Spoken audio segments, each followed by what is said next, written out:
Video की starting में fan linen की ग्रैंड मदर्स उसके बारे में बोल रहे होते हैं कि फैन लिलिन बहुत ज़्यादा लकी है क्योंकि उसे एक गोल्डन टर्टल जैसा बॉयफ्रेंड मिला है। और इधर दूसरी तरफ हम लोग ल्यूजी को देखते हैं जो अपनी कार से बाहर निकलता है और आज उसे अपने लॉयर के पास जाना होता है क्योंकि उसे अपनी प्रॉपर्टी के बारे में कुछ डिस्कस करना होता है। इधर हम लोग ग्रैंड मदर्स को देखते हैं जो फैन लिलिन की बॉयफ्रेंड की तारीफ ही कर रही होती हैं कि वो बहुत ज़्यादा लकी है। तो फैन लिलिन की ग्रैंड मदर उन सबको रोक देती है और कहती है कि तुम सब लोग उस पर ज़्यादा नज़र मत डालो, आखिरकार वो मेरा होने वाला ग्रैंड सन है।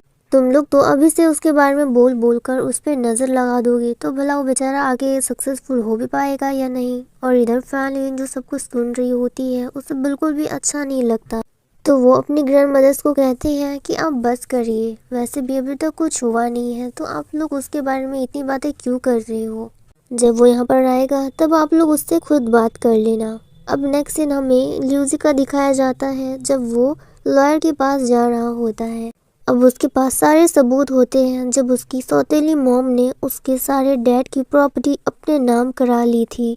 और आज ल्यूजी अपने प्रॉपर्टी के हिस्सों से अपनी सौतेली मॉम को हमेशा के लिए बाहर निकालने वाला है, जिसके बाद वो लॉयर से पेपर्स मांगता है। जब लॉयर ल्यूजी से पेपर्स के बारे में बातें कर रहा होता है तो ल्यूजी थोड़ी टाइम के लिए फ्लैशबैक पर चला जाता है कि एक दिन जब वो अपने डैड को बुलाने के लिए गया था तो उसके डैड उसी औरत के साथ रूम में थे। जब ल्यूजी को उस बात का पता चला था तो वो बहुत ही ज़्यादा सैड हो गया था और उसे पता नहीं चल रहा था कि वो अपनी मॉम को नीचे जाकर क्या बोलेगा, क्योंकि उसकी मॉम ने ही उसके डैड को बुलाने के लिए उसे ऊपर भेजा हुआ था। वो खुद काफ़ी ज़्यादा एम्बैरेस्ड हो जाता है और कुछ बोल भी नहीं पाता। और उस टाइम पर उसका कॉन्फिडेंस भी बहुत ज़्यादा लूज था क्योंकि उसके चेहरे पे बहुत ही सारे दाग धब्बे और पिंपल्स हुआ करते थे, जिसकी वजह से उसे लगता था कि वो सुंदर नहीं दिखता और सब लोग उसका मजाक उड़ाते हैं। यही सब बातें सोचकर वो नीचे उतर रहा होता है, तभी वो देखता है कि फैन लिनलिन और उसकी ग्रैंड मदर वहीं से पार हो रही होती है। वो लोग अपने बन शॉप की बात कर रहे होते हैं कि वो शॉप तो बहुत ही अच्छे से चल रहा है और वहाँ पे काफ़ी सारे कस्टमर्स भी आते हैं। उनका बन शॉप सामने ही होता है, जिसके बाद ल्यूजी डिसअपॉइंटमेंट होकर अपनी मॉम के पास जाता है जो कार पर उनका वेट कर रही होती है। उसकी मॉम पूछती है कि क्या तुम्हारे डैड ऊपर थे, क्या तुम मुझसे मिल पाए, क्या तुम्हारी उनसे बात हुई। तो ल्यूजी बहुत ही ज़्यादा डिसअपॉइंटमेंट होकर कहता है कि अब डैड पहले जैसे नहीं रहे और आज के बाद आप उस इंसान की बात कभी मत करिएगा। जो बात सुनकर ल्यूजी की मॉम तो काफ़ी ज़्यादा सैड हो जाती है और उन्हें कहीं ना कहीं पता होता है कि ल्यूजी किस बारे में बोल रहा है, जिसके बाद ल्यूजी काफ़ी ज़्यादा डिसअपॉइंटमेंट हो जाता है और फिर वो अपने पास्ट के बारे में सोचने लगता है जहाँ पर फैन लिलिन बंस बेच रही होती है। उसके काफ़ी सारे कस्टमर आए होते हैं और इधर ल्यूजी हॉस्पिटल पर बैठा होता है और सोच रहा होता है कि वो इतना ज़्यादा अगली क्यों है। एक सीन हमें क्लासरूम का दिखाया जाता है जहाँ पर ल्यूजी अपने क्लासरूम पर बैठा होता है और वहाँ पर जो लड़कियाँ पार हो रही होती हैं वो लोग ल्यूजी का मजाक उड़ा रही होती हैं कि इसके चेहरे पर कितनी सारी पिंपल है, ये कितना ज़्यादा अगली दिखता है। जो सब बातें सुनकर ल्यूजी तो वैसे ही डिसहार्टेड हो जाता है। और एक सीन वो अपनी सौतेली मॉम का देखता है जहाँ पर उसके डैड को वो बता रही होती है कि तुम अपनी वाइफ को घर से निकाल दो अगर मुझे अंदर लाना है तो। जिसके बाद ल्यूजी अपनी मॉम का सारा सामान लेकर बाहर निकल जाता है और उसकी सौतेली मॉम वहीं पर बैठी होती है, वो सब कुछ देख रही होती है। और इधर हम लोग फैन लिलिन को देखते हैं, वो अपनी ग्रैंड मदर के साथ होती है और उसके साथ काफ़ी ज़्यादा खुश होती है। ग्रैंड मदर फैन लिलिन के बाल बना रही होती है। फैन लिलिन की एक लौती फैमिली उसकी ग्रैंड मदर ही होती है। अब नेक्स्ट सीन हम लोग प्रेजेंट का देखते हैं जहाँ पर ल्यूजी बैठा होता है और उसकी सौतेली मॉम को वहाँ पर लाया जाता है। वो कहती है कि तुम मेरे साथ ऐसा क्यों कर रही हो, तुम्हारे डैड मर गए हैं और मैं एक लौती रिश्तेदार तुम्हारी बची हुई हूँ, तो क्या तुम मुझे भी ख़त्म कर देना चाहते हो। क्या तुम भूल गए जब तुम्हारे डैड मर गए और मॉम भी नहीं रही तो फिर मैंने तुमको पाला था, तो फिर तुम मेरे साथ ही ऐसा क्यों कर रहे हो। जिसके बाद वो कहती है कि जो प्रॉपर्टी का पेपर था उस पर मेरी परमिशन के बिना वो सब कुछ तुम्हारे नाम कैसे हुआ, मुझे अभी प्रॉपर्टी पेपर्स देखने हैं। जो सब बातें सुनकर ल्यूजी बस मुस्कुरा रहा होता है और उसकी मॉम कहती है कि जिस लॉयर ने भी इस प्रॉपर्टी पेपर्स को बनाया है मुझे उससे बात करनी है, क्योंकि बिना मेरी परमिशन के तुम वो प्रॉपर्टी पेपर अपने नाम कर ही नहीं सकते।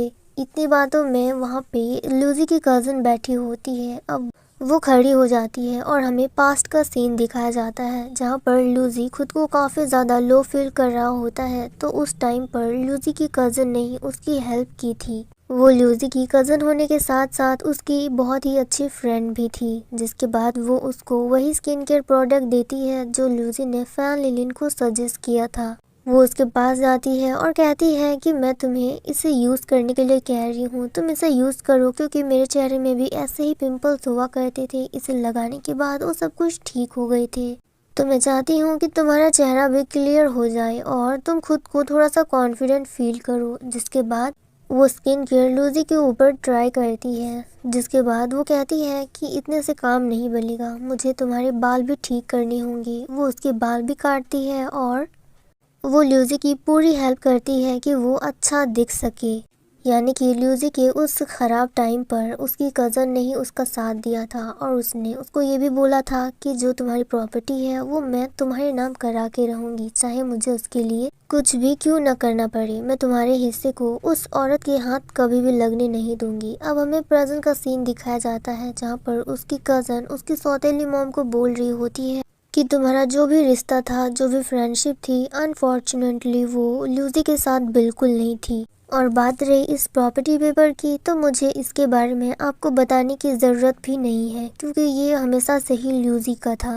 और अगर आपने ज़्यादा कुछ बोलने की कोशिश की तो आप ही फंसोगे क्योंकि लूजी के डैड के मरने के बाद आपने धोखे से सारे पेपर्स अपने नाम करे थे। तो लूजी की मॉम और भी ज़्यादा डिसअपॉइंटमेंट हो जाती है और कहने लगती है कि तुम बहुत आगे निकल रहे हो, क्या मैं तुम्हारी फैमिली नहीं हूँ, क्या मैं तुम्हारी मॉम नहीं हूँ।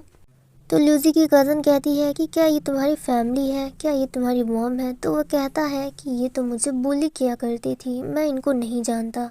जिसके बाद लूजी की मॉम कुछ भी नहीं कर पाती चिल्लाने के अलावा, और लूजी को बस इतना कह रही होती है कि मैं तुम्हारी मॉम हूँ और तुम मेरे साथ ऐसा नहीं कर सकते। पर लूजी को इन सब बातों से कोई भी फर्क नहीं पड़ रहा होता। जिसके बाद लूजी बाहर आ जाता है तो हम देखते हैं कि फैन लिलिन की ग्रैंड मदर भी बाहर बैठी हुई होती है। फैन लिलिन की ग्रैंड मदर वहाँ पर लूजी के लिए ही बैठी होती है। जिसके बाद लूजी वहाँ से जब जा रहा होता है तो वो ग्रैंड मदर पर बिल्कुल भी ध्यान नहीं देता है। तो फैन लिलिन की ग्रैंड मदर जानबूझ के नीचे गिर जाती है ताकि लूजी उस पर ध्यान दे, पर लूजी वहाँ से पार हो जाता है और उसे पता भी नहीं चलता। तो फैन लिलिन की ग्रैंड मदर जब उठती है वो कहती है कि ये क्या मजाक था, मैं गिरी और उसने देखा भी नहीं। जिसके बाद लूजी उधर से आता है और ग्रैंड मदर को अपनी गोदी में उठा लेता है और वो उसको खड़ा कर देता है। जिसके बाद वो वहाँ से जाने लगता है तो उसकी ग्रैंड मदर उसे रोक देती है और कहती है कि तुम यहाँ पर क्या कर रहे थे और तुमने इतना डार्क ड्रेसअप क्यों कर रखा है, क्या तुम न्यू ईयर का फेस्टिवल नहीं मनाते हो। तो लूजी कहता है कि हर कोई न्यू ईयर का फेस्टिवल घर पर नहीं मनाता है और मैं तो कभी भी न्यू ईयर फेस्टिवल नहीं मनाता हूँ। जिसके बाद वो अपनी जैकेट उतार देता है और कहता है कि क्या आप न्यू ईयर फेस्टिवल मनाते हो। जिसके बाद लूजी ग्रैंड मदर से पूछता है कि आप यहाँ पर क्या कर रही हो, आपको यहाँ पर क्या काम आ गया। तो ग्रैंड माँ कहती है कि तुम वो सब छोड़ो, मैं इस बात का दावा लगाती हूँ कि तुम्हें आज रात का फेस्टिवल बहुत ही अच्छा लगेगा। भले ही तुम उसे मनाते नहीं हो लेकिन तुम उसे बहुत ही ज़्यादा इंजॉय करोगे। अब नेक्स्ट सीन हमें फेस्टिवल नाइट का दिखाया जा रहा होता है जहाँ पर फैन लिलिन और बाकी सब मोहल्ले वाले वहाँ पर फेस्टिवल सेलिब्रेट कर रहे होते हैं। जिसके बाद वहाँ पर ग्रैंड माँ आती है तो सब लोग कहने लगते हैं कि ग्रैंड माँ आ गई है। जब वो लोग देखते हैं तो ग्रैंड माँ कहती है कि मैं आ गई लेकिन मैं अपने साथ एक मेहमान को लेकर आई हूँ और मैं एक हैंडसम लड़के के साथ आई हूँ और वो लूजी होता है। जिसके बाद सब लोग फैन लिलिन को देखकर हंसने लगते हैं और कहते हैं कि ये तो फैन लिलिन का बॉयफ्रेंड है। जिसके बाद सब लोग लूजी को ये कहकर चिढ़ाने लगते हैं कि यहाँ पर मेहमान आया है लेकिन वो गिफ्ट के बिना आया है, ये कैसे हो सकता है। फिर वो कहता है कि अगर ऐसी बात है तो मैं आप सब के लिए न्यू ईयर गिफ्ट ऑर्डर कर देता हूँ। तभी ग्रैंड माँ फैन लिलिन को खींचकर लूजी के पास ले जाती है और कहती है कि तुमने इसे अकेला क्यों छोड़ दिया, तुम इससे बात क्यों नहीं कर रही भला। बेचारी फैन लिलिन करती भी क्या, वो कुछ बोल भी नहीं पाती। तो सब लोग ये भी कह रहे होते हैं कि फैन लिलिन को इतना भी परेशान मत करो, आखिरकार वो उसका बॉयफ्रेंड है, कम से कम उसके बॉयफ्रेंड के सामने तो उसे बुली मत करो। जिसके बाद वहाँ पर हॉट सीजनिंग बन रही होती है तो सब लोग कहते हैं उन दोनों को बैठने और उन्हें ट्राई करने के लिए कहते हैं। वो न्यू ईयर पर बनाया जाता है जो सबको बहुत ज़्यादा पसंद आता है और वो बहुत ही ज़्यादा स्पाइसी होता है। थोड़ी देर के बाद वो ऑनलाइन गिफ्ट ऑर्डर आ चुका होता है तो ल्यूजी सबको सरप्राइज देता है और कहता है कि मैं आप सभी के लिए ये गिफ्ट ले आया। वो बहुत ही बड़ा रेड एनवेलप होता है जिसे देखकर सब लोग खुश होते हैं और काफ़ी ज़्यादा एक्साइटेड होते हैं कि आखिर इसके अंदर क्या हो सकता है। जिसके बाद ल्यूजी उन सभी के लिए स्किन केयर प्रोडक्ट भी लेकर आया होता है जो सबको बहुत ज़्यादा पसंद आता है और सब लोग उसकी बहुत ज़्यादा तारीफ भी कर रहे होते हैं। फिर वो कहती हैं कि इसे लगाने के बाद तो मेरे चेहरे के सारे पिंपल्स ही छूट गए थे, तो तुम सब लोग इसे ट्राई क्यों नहीं करते। जिसके बाद सब लोग काफ़ी ज़्यादा एक्साइटेड हो जाते हैं उस स्किन केयर प्रोडक्ट को लगाने के लिए। फैन लिन कहती है कि ऑर्डिनरी पर्सन तो गिफ्ट में सिर्फ चॉकलेट्स या ऐसी चीज़ें ही लाया करते हैं, बट ल्यूजी तो हर बार एक्सपेंसिव चीज़ें ही लाता है। तो ल्यूजी फैन लिन के पास जाकर कहता है कि तुम टेंशन मत लो, ये मुझे मेरी कज़न ने दिया था और ये इतना भी ज़्यादा एक्सपेंसिव नहीं है, इसे कोई भी अफोर्ड कर सकता है। जिसके बाद वो सब लोग फेस्टिवल का डिनर खाने के लिए बैठ जाते हैं और सब लोग काफ़ी ज़्यादा खुश होते हैं। ल्यूजी भी उन लोगों के साथ बहुत ही ज़्यादा घुल मिल चुका होता है। तो सब लोग कह रहे होते हैं कि फैन लिन ने तो बहुत ही अच्छा बॉयफ्रेंड बनाया है, ये बहुत ही ज़्यादा काइंड और लविंग पर्सन है और इसके जैसे बॉयफ्रेंड तो सिर्फ किस्मत वालों को ही मिलते हैं।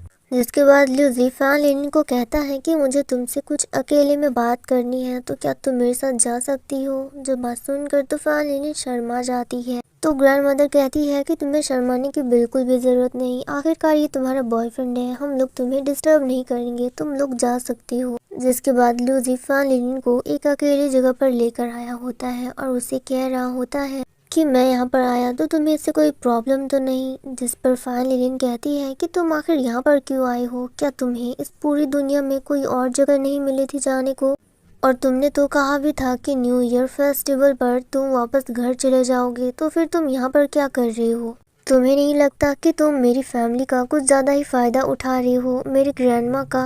तुम्हें यहाँ पर नहीं होना चाहिए, सब लोग हमें बहुत ही ज़्यादा गलत समझ रहे हैं, मुझे ये बिल्कुल भी पसंद नहीं। अगर तुम मुझे पसंद नहीं करते हो तो फिर लोगों के सामने इतना फेक क्यों बनना, सबके सामने रियल बनो।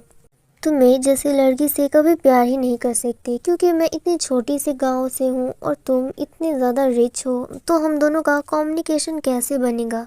फिर भी तुम मेरी सोसाइटी वालों के सामने ऐसा प्रिटेंड करते हो कि तुम मेरे बॉयफ्रेंड हो और तुम मुझे बहुत ज़्यादा लाइक करते हो, लेकिन मुझे पता है कि ऐसा कुछ भी नहीं है। तो प्लीज़ ऐसा प्रिटेंड करना बंद करो, मुझे ये सब बिल्कुल भी पसंद नहीं। जिसके बाद ल्यूजी कहता है कि तुम कुछ ज़्यादा ही सोच रही हो, मुझे पता है कि तुम इस वक्त क्या फील कर रही हो। मैं तुम्हें हमेशा से पसंद करता था और सोसाइटी वाले जो भी बोलते हैं मुझे उससे कोई फ़र्क नहीं पड़ता।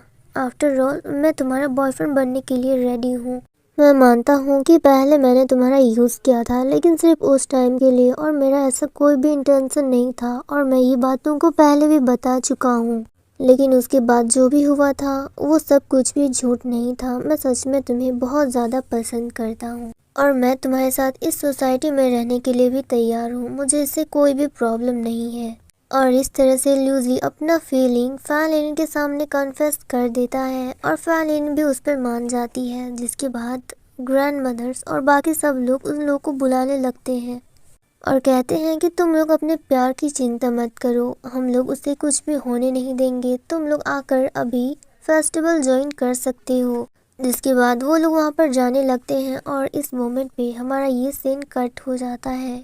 आई होप कि आपको ये वीडियो पसंद आई होगी। Thank you so